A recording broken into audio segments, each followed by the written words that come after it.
So they liked you a lot. They told you, we liked you, but we decided to go a different direction. And you're losing deals hearing this. And you're wondering, but people tell me, people buy from people they like, people they know, people they trust. And if they like me, why didn't they choose me? And I've been hearing this more and more, especially from the good guys in roofing sales, people that are really trying to do right by customers. And you begin thinking to yourself, what am I doing wrong? Do I need to be a hard seller? Do I have to compromise my ethics? Well, the answer is absolutely not.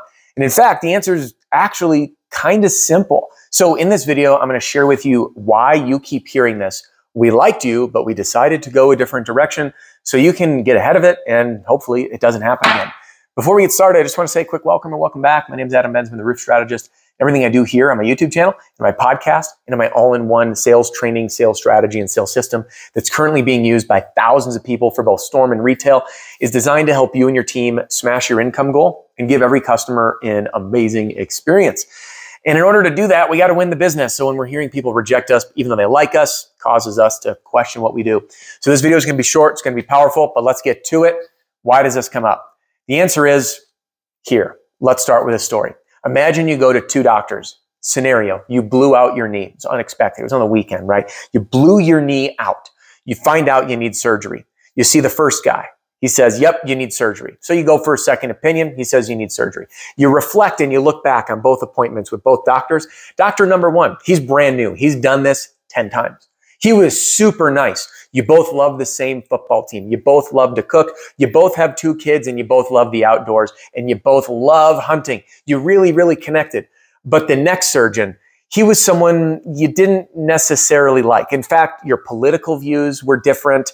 You didn't have any common interests. He wasn't married, didn't have any kids. But the thing that set him apart is he spent this time explaining to you exactly what was going to happen. He let you know that you were in really good hands because he's done this surgery literally thousands of times over decades. Now, I want to ask you, which surgeon do you choose? The one that you like, that doesn't have that much experience, or the one that you didn't quite like personally, but was a professional, an expert? He was credible. He guided you through the process and he had a lot more experience. Like, but don't like. The answer is pretty clear, isn't it? You choose the doctor who's the expert. And oftentimes we put too much emphasis on liking people. There's no doubt that it will help. The expert, if he was likable, oh man, these are like done deals. You and I know that. So what we need to remember is that although it's important for us to be liked, what's more important is to bring value. And I know this word's thrown out so overused. Value, bring value, sell value. Believe me, I agree. I just think it's overused. So I want to break down what exactly is value. How do we define what value is? And here's where I do. Number one, it's helping to clearly identify a clear problem. Oftentimes in roofing, this is problems that the homeowners did not know that they even had. Like when you show up and they're like, my roof is fine on the storm side, or on the retail side, by the way, you get there, you know, my roof's fine. We can get 3, 4, 5 more years out of it. So we have to identify the problem.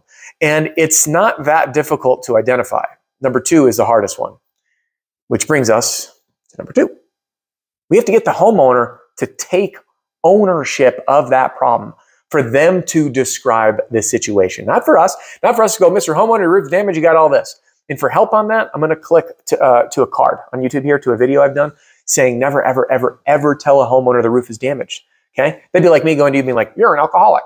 No, only you're the one that can decide that for yourself, because if I say that to you, you will not change. But if you take ownership of it, you'll change. Same thing about losing weight. And I apologize for being really forward here. I'm only sharing this because I quit drinking and I had someone, family member, be like, Adam, it's like 10:30. I'm like, we're on vacation. Go grab me a beer, right? I didn't take ownership of what I found later was just not a healthy relationship with alcohol.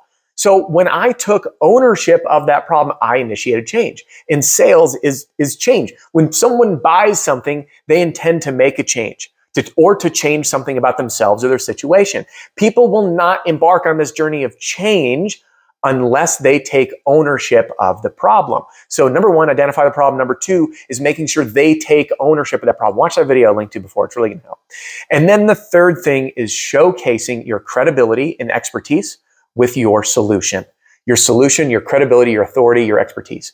By the way, if you're using my car park closing formula that I teach in my all-in-one sales training, sales strategy, and sales system called the Roofing Sales Success Formula, in the car park formula, I guide you through these steps. I guide you to connect and build that likability, but it doesn't just stop there. I guide you into identifying the problem with the homeowner, but also creating a really compelling case.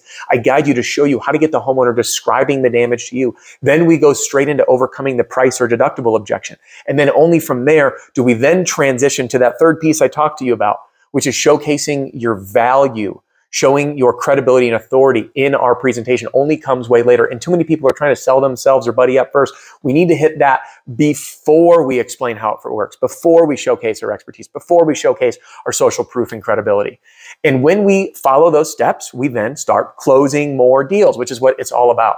So there you have it. The real reason that people say they like you but didn't choose you is because you didn't bring enough value. So your mission, in summary, is to 1, identify the problem. Number 2, get the homeowner to take ownership of that problem. And number 3, provide an absolutely amazing solution by showcasing your credibility, authority, and expertise, just like the example with the doctor. Hey, that's all for today's video, and I'm doing some new formats, so I'd love to hear from you if you like it, if you don't like it, if you want to see me back in studio. But I'm trying to create just casual content as soon as I think of it to fire up this video and give you the messages that I'm coaching throughout every single day, whether it's in the Pitch Pro movement or with one-on-one clients or in in-person trainings, and I want to give you more of these little tiny golden nuggets. So I'd love your feedback because everything I do here is for you. So if you like the video, give it a thumbs up and subscribe so you don't miss one. And if you don't like it, do let me know because again, everything I do here is for you. So as we wrap up, if you haven't yet done it, click here to get a free copy of my Pitch Like a Pro Roofing Sales Training Video Library sent right to your inbox. Or watch that video that I linked to before that said it's really going to help. And that's this one right here. To never, ever, ever tell your customer that the roof is damaged. We get them to tell us. That's all for now. I'll see you soon.